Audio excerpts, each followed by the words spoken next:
रणजित कासलेच्या मोबाईलमध्ये नेमकं आहे तरी काय? पोलिसांना रणजित कासलेची गाडी का तपासायची असे प्रश्न कासले प्रकरणात आज झालेल्या सुनावणीनंतर उपस्थित केले जात आहेत. आज बडतर्फ पोलीस अधिकारी रणजित कासलेला बीडच्या जिल्हा सत्र न्यायालयात हजर करण्यात आलं. यावेळी पोलिसांनी रणजित कासलेच्या 10 दिवसांच्या पोलीस कोठडीची मागणी केली होती. कासलेच्या मोबाईलमधील महत्त्वाचा डेटा रिकव्हर करणे आणि त्याने वापरलेलं वाहन ताब्यात घेणे गरजेचं असल्याने पोलिसांनी 10 दिवसांच्या पोलीस कोठडीची मागणी केली होती. मात्र बीडच्या जिल्हा सत्र न्यायालयाने त्याला 23 एप्रिलपर्यंत पोलीस कोठडी सुनावली आहे. याबाबत बोलताना कासलेंच्या वकिलांनी काय दावा केला पहा. PSI रणजित कासले यांना आज पोलीस अधिकाऱ्यांनी पुन्हा एकदा त्यांचा पूर्वीचा PCR संपल्यामुळं वाढीव 10 दिवसाचा PCR मागण्यात आला होता. तो प्रामुख्याने या मुद्द्यावर मागण्यात आला होता की रणजित कासले जे आहेत तपासात सहकार्य करत नाहीत आणि पासवर्ड सांगत नाहीत. दुसरी महत्त्वाची गोष्ट, तो व्हिडिओ त्यांनी कुठं काढला हे सांगत नाहीत आणि तो व्हिडिओ कुणी काढला हे सांगत नाहीत. या मुद्द्यावर वाढीव PCRची मागणी करण्यात आली. प्रामुख्याने मुद्दा असा आहे की ज्यावेळेस मोबाईल जप्त होतो, व्हॉईस सॅम्पल घेतले जाते, त्यावेळेस फर्दर कस्टडी इंट्रोगेशनची आवश्यकता नसती. अशा परिस्थितीमध्ये 10 दिवसाची जी त्यांची पोलीस प्रशासनाची मागणी होती PCRची, ती मान्य न्यायालयाने फेटाळली आणि त्यांना 1 दिवसाचं म्हणजे उद्यापर्यंत 23 तारखेला त्यांना हजरपर्यंत 1 दिवसात त्यांना PCR दिला आहे 23 पर्यंत. या दरम्यान त्यांची गाडी आणि मोबाईल पण तपासण्याचं नाही, मुळात जर तुम्ही केस आणि FIR जर बघितला तर गाडीचा प्रश्न येतच नाही.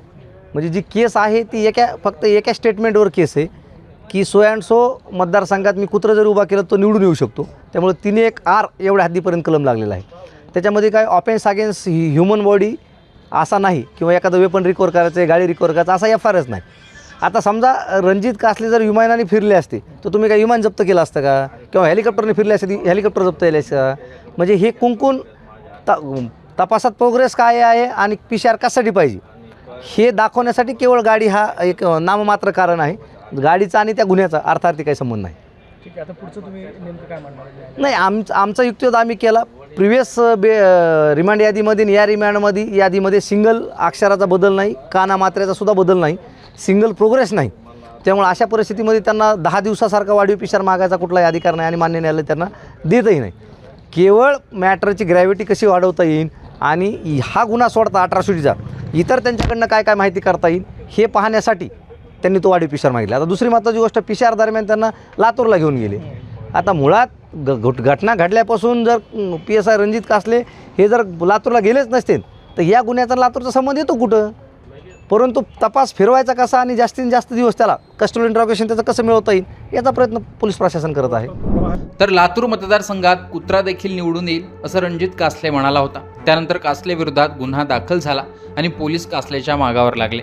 कासलेने पोलिसांना आधी पकडून दाखवा असं चॅलेंज केलं, नंतर सरेंडर होणार असंही तो म्हणाला. मात्र पोलिसांनी सरेंडर होण्याआधीच कासलेला अटक केलं होतं आणि बीड पोलिसांच्या ताब्यात दिलं होतं.